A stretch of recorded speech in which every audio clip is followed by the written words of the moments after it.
Hi guys, it's another seed collection.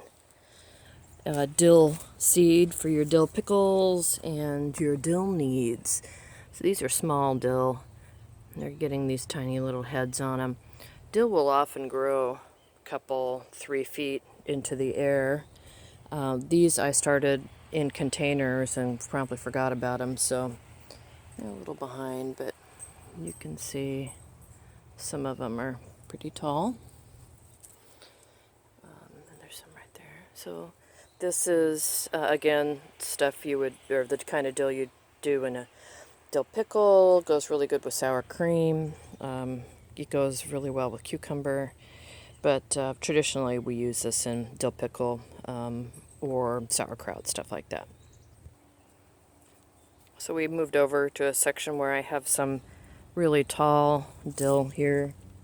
You can see how tall this one is. And you can also see that the tops are changing. So they're getting bigger, but they're also getting these little ends on them. And that's what's going to become the seed.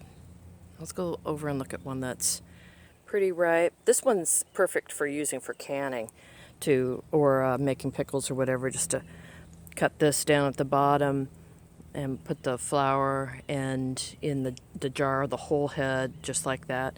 And then some of the fronds along with it. They all taste really well. And this keeps, it dries on the head, or it'll fall off into an enclosed area. If you have like a cup or something underneath of it, it can fall right into there.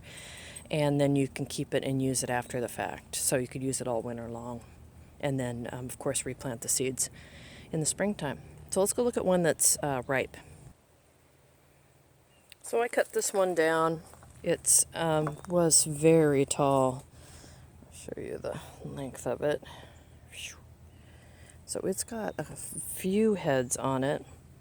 And you can tell, prop up my little stand here, that some of these are turning brown. And what's happening is that the dill, the seed inside, is drying. Let's get a close-up of these. So the seed itself, which is in every one of these, has a couple seeds in it.